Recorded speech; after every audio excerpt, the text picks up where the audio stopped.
Okay, so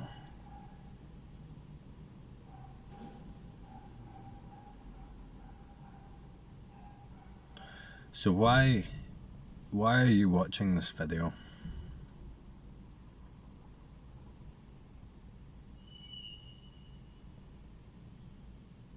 Can maybe ask some questions and see if you're watching this, you can relate to these questions or statements. So, are you watching this video because you feel like you want to answer a question that you've had for as long as you remember? Do you ever feel like this is just weird? Maybe think about it, but mainly feel that this is weird, isn't it? That life is strange and there's some kind of nagging, niggling question mark, unanswerable, unsatisfying question there, an unknown, something you just can't quite get to, something you know deeply that's been there all along. Maybe something like, what is this all about? What is life? What is this? What am I? What am I doing here? It's so strange. And it could be that you ignore this for a while by figuring things out in this relative contextual world. You find the purpose, you find something to satisfy the mind, but always there's that dissatisfaction, there's that sense that something's not quite right, sense that there's just something beyond that we don't have access to, a sense of you're gonna die one day. What's that all about? A sense that you're gonna die one day, a sense that that's just not right, and knowing that it's not really like that. It shouldn't be like that. It doesn't actually make sense to you.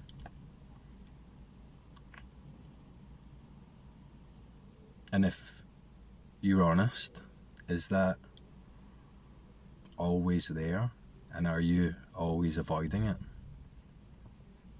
Maybe in watching videos like this, you're making the effort now. That question, you maybe recognize that that is something that needs to be addressed. And then if you're like me, you read about awakening, you hear about awakening, you hear about, so it's called sometimes enlightenment or spirituality or whatever, and something in you just goes, undoubtedly, yeah, that's it, that is it, I know, I just know that's it, without a doubt. It could be different for other people, but for me, as soon as I heard about awakening, I was like, something in me just knew. That's the thing. That's the thing. That's the answer to this question. And then, if you're like me, you would continue to be distracted by this world and this life, pretending to know things or knowing things that can be known but aren't ultimately satisfying, attaining things that give you satisfaction but aren't ultimately, in the short term, but aren't ultimately satisfying. That thing's always there. It's always there. And you can do a pretty good job of ignoring it. But then there's these ups and downs, and if there's not the ups and downs, or that there's that constant undertow of what I just explained. If you're watching this video, that's the awakening, that's this recognition. It starts as a recognition of, I'm suffering, something's not right, there's something else to this that maybe I'm not aware of.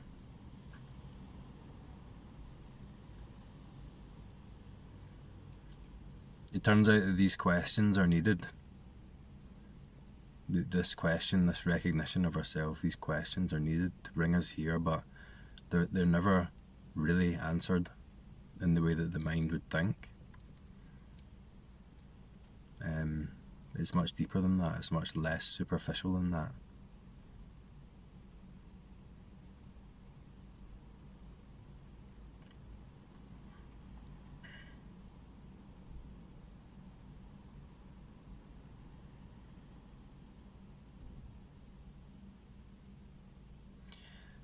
And then there's a recognition that comes along. You recognize something, but you don't know what it is.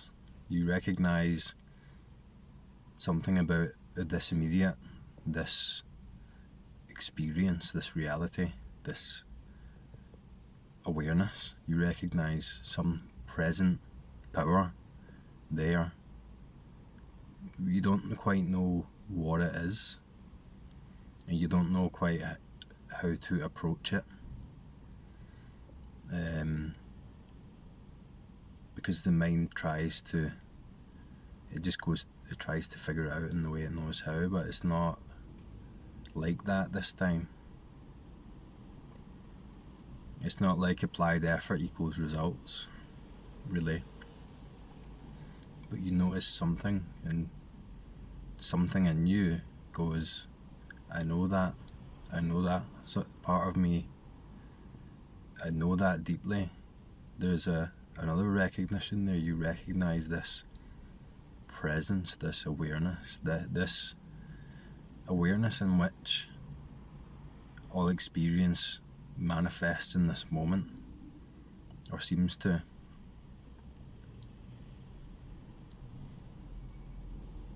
And again, you just know that's it. Whatever that is, that's it, but it seems so unreachable, it seems so elusive to the mind, to the individual, to the person.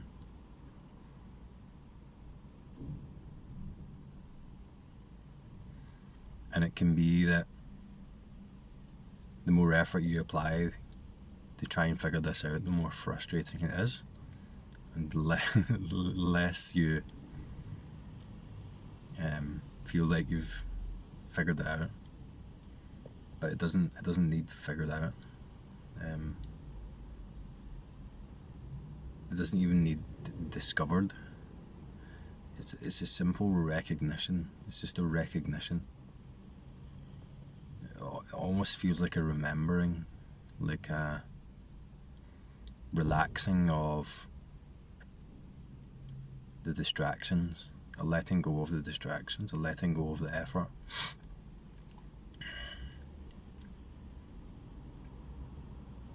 And initially,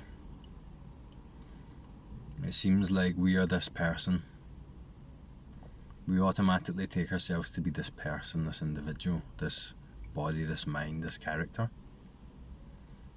And initially it feels like we are this person engaging in or taking part in an activity of stillness, an activity of presence, an activity of beingness. I am the person being. I am the person meditating. I am the person who is still, who's silent, who is aware. And that's a huge thing. That's something of massive therapeutic effect to the person. But the further into that we go, the less personal it becomes, and the more we start to recognize ourselves as this presence, as this awareness, as this what ultimately ends up being a non-conceptual reality, that which cannot be confined or labelled by concepts, that which cannot be captured by the mind, because it's too primary, it's too close, it's too simple, It's way too simple. It's before all that. And gradually we recognise ourselves as this, and that just becomes more and more obvious, more and more solid, more and more undoubtable, less in need of confirmation, less in need of labels or descriptions. And then at some point it becomes so fucking obvious that all the rest is a thought. It's all thoughts. It's all added. It was all added. It was all these obscurations were created by the mind, added on top of what already is, where you're looking from. it seems really.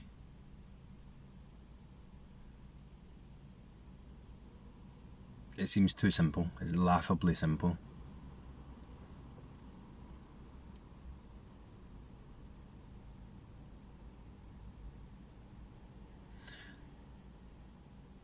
But that process plays out the way it has to, and this recognition unfolds the way it does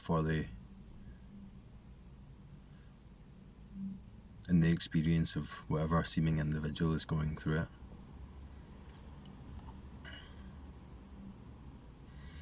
And more it seems like that need to understand is completely irrelevant. That need to understand to know. I need to know what is the answer. And that question just disappears. That question just dissolves. Completely irrelevant, completely unanswerable. And it's known that it's already known. And what we are is completely non-conceptual, completely impersonal, but at the same time seems to manifest as all concepts and all persons. This paradox is mind-bending. So at a certain point the mind just gets out of the road and gives up. And it becomes so much less about the mind and more about the intuitive feeling of it. That recognition isn't of the mind, and I can't explain what that is. But when you know it, I talked to someone. I hope this person doesn't mind me talking about it. I'll just not mention names just in case. But I talked to someone who, in the comments, and then later in emails about this, and it's that I can tell. I take people when I talk to them. I just take them as authentically as possible, and I could tell from the way this person was talking that which I talked about in the start of that video, that recognition, that something, that whatever that is, which isn't a thing, that calling, that pulling, I could tell that he knew what that was firsthand, knew what that was and could feel it. And that is the first recognition, getting in touch with that. And it's so not about the mind, it's so not about the concepts, it's about this. It's about the immediate, it's about the intuitive recognition of this, what you are, this presence, this awareness, this consciousness, whatever you want to call it, this in which all reality manifests and is and appears in and as that, whatever that is, getting in touch with that. And I could tell that this person knew that firsthand. I could just tell. And then it's just about letting go of the concepts and falling into that, just dissolving into that as much as possible. And there's no way that you can tell someone how to do that, or there's almost no way that you can help them. And you don't need to, because it is what it is. You are what you are, and it happens how it happens. And because it's so beyond the mind is a useless tool. Well, it's not useless, but In terms of this recognition, it can vaguely point to this. Like these words vaguely point to this, and if you know what I'm talking about, then you just know. If you can recognize yourself as this, if you can recognize that which I'm pointing to, which can't really be pointed at, then you just know. Do you know what I mean?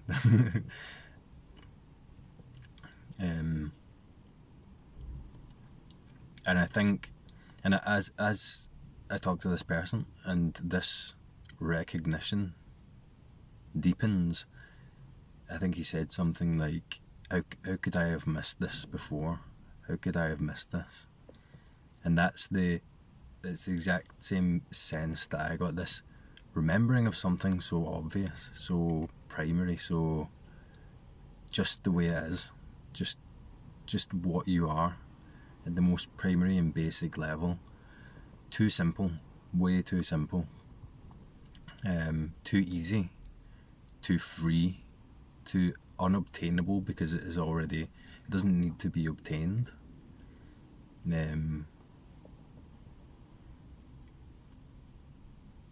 That recognition is hard to describe, but when you know what I'm talking about, when you know yourself, it's just that all the way, falling into that, and that's all it is. It's so simple.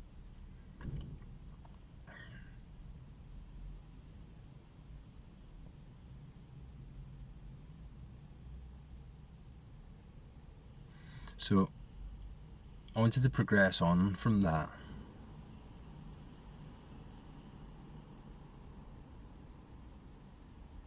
and talk about what is maybe considered in terminology as the kind of the further stages of realization.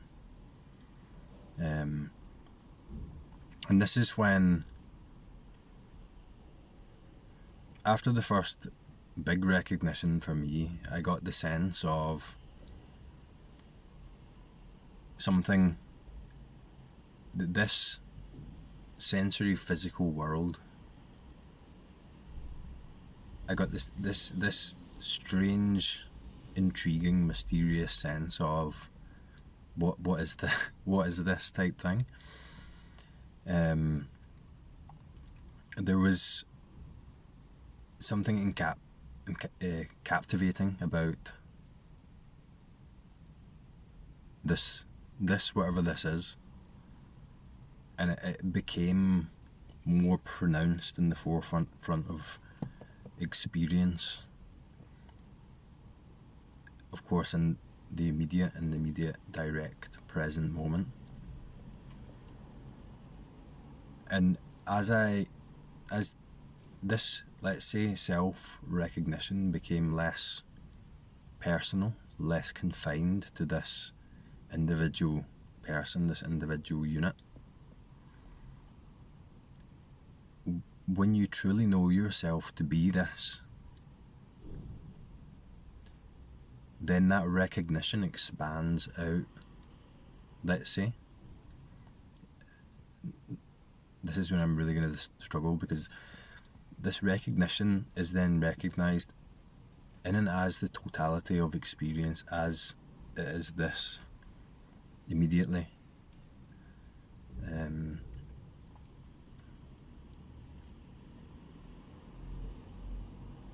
And being that awareness, the self-recognition deepens, and you realize that,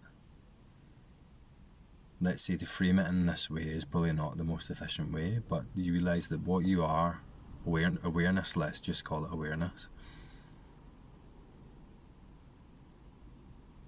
doesn't exist in, or is too free to be confined by, the limitations of separateness, of distance, of space and time. As in, what you are at the ultimate level doesn't know distance, doesn't know space. Awareness is immediately aware of itself, where it is, which isn't particularly anywhere, but is also everywhere at the same time. And at this point, it's not even like the mind can. It's not even like the mind can be entertained and it can figure this out. It's so mind bending that you just like let's not even bother trying to figure this out as I try and explain this. But it's just, you just know that it's not. It's too interesting. It's too captivating. It's too mysterious. It's too fascinating, too amazing, too beautiful to even go near the mind with this. But you start to see that you start to see how quick the mind is at recognizing, labeling, categorizing, separating this experience out into separate parts, separate objects, separate things and people. And when you see that, you almost can see through that into what's actually there. And what's actually there, you can't even begin to. The mind and words can't touch this. Like the recognition of that is the most bizarre thing. But at the same time, there's not really anything there commenting on how bizarre it is, if that makes sense.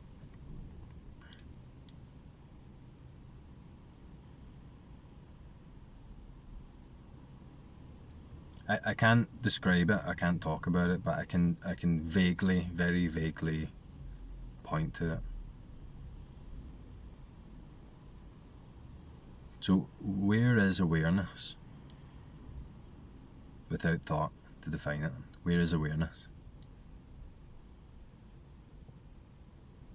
Where are you?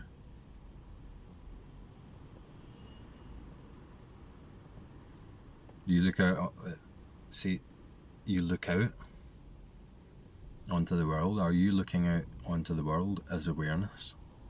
As awareness, can you look out onto the world? Or is it just already there?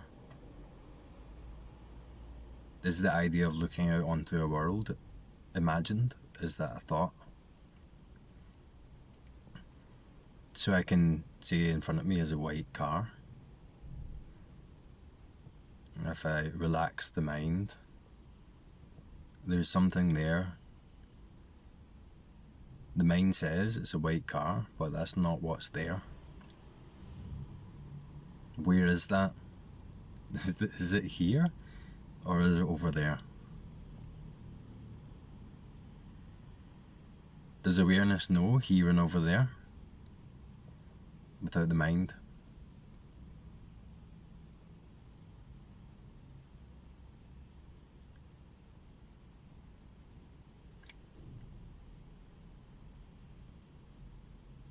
Or if you go into the sounds, where are the sounds? The mind will say the sound is coming from there. It's produced by this. It's heard by me. In the actual sound, let's say, does any of that exist immediately? Where is the distinguishable line between sounds and sight? Is there one? Without the mind? You just get lost in this, completely lost in this. And at the start, it's terrifying. It was for me. And there's this bounce back into the mind, recoil, reorient, figure it out. But it's more immediate. It's more visceral now. It's less in the head. It's more felt. It's more immediate. It's deeper. And that's why it was scarier for me.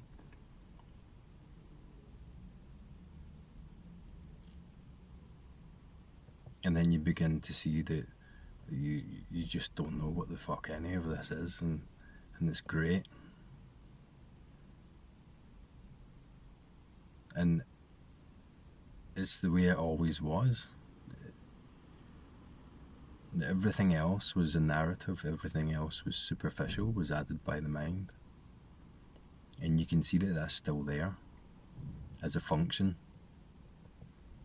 But that is it as well.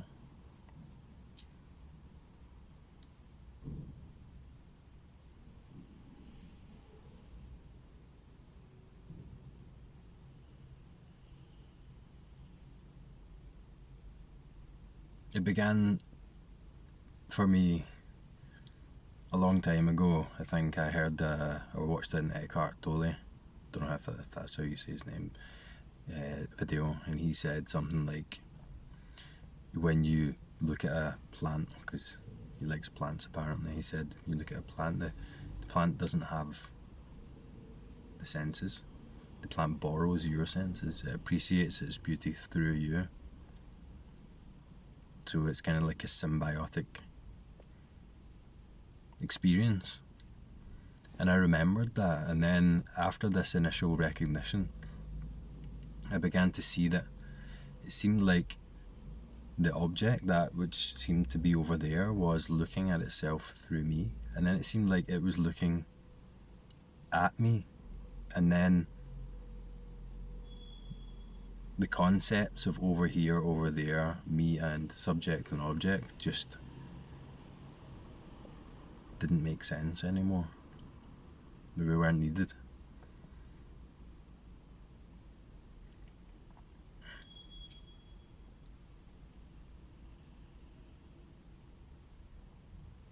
And all there is the experience,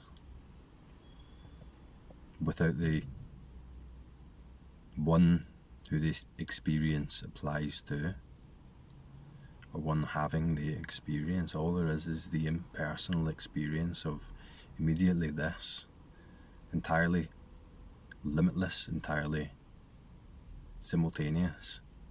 So simultaneous that the separation suggested in that word doesn't apply. An immense infinity. And can't explain it, but an infinity does not require distance or time. An infinity that's beyond that, the mind can't even go anywhere near this, not even close. It's so simple, it's so obvious, so already figured out. It doesn't need to be figured out.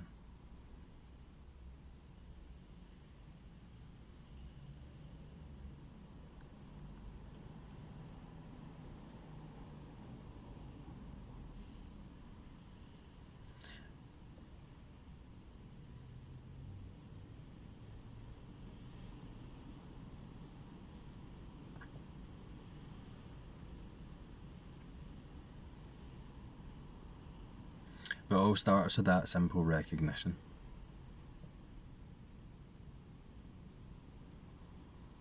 And it just leads to nature, it just leads to the natural. The natural, just this. As it always is, as it always was.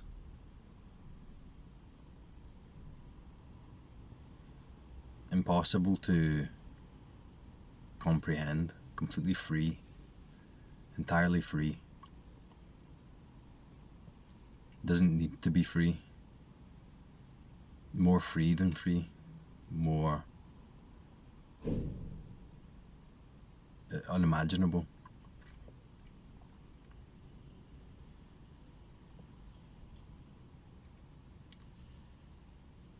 And it's all the same simple recognition. That's why I avoided the maps initially, because I intuitively knew that the mind would chew on that. The mind would try and use that to distract. The mind would apply a framework to that to move forward, to construct something.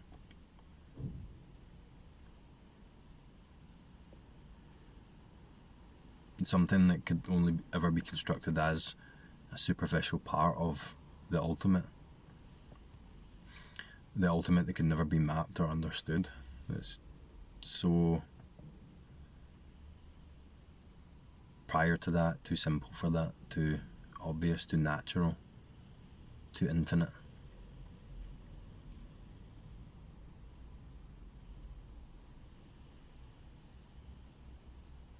And it just becomes very spontaneous and let's see, energetic, like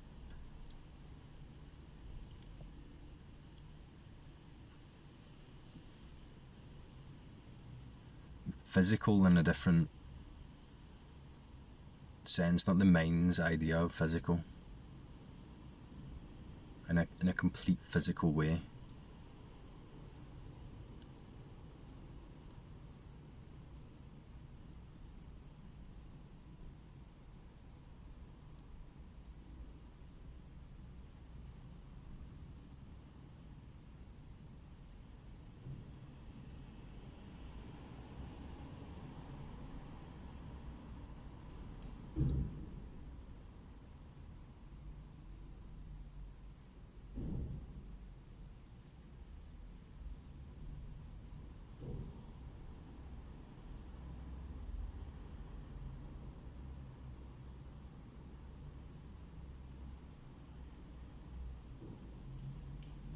And it's amazing to just be lost in it.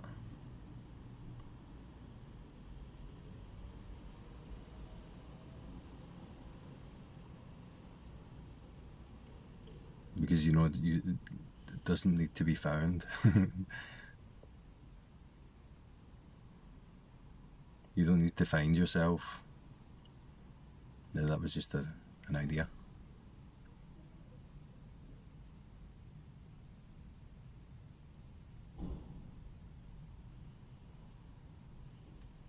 Yeah, I've kind of talked myself into an abyss here, so that'll do for now, and I'll talk to you next time.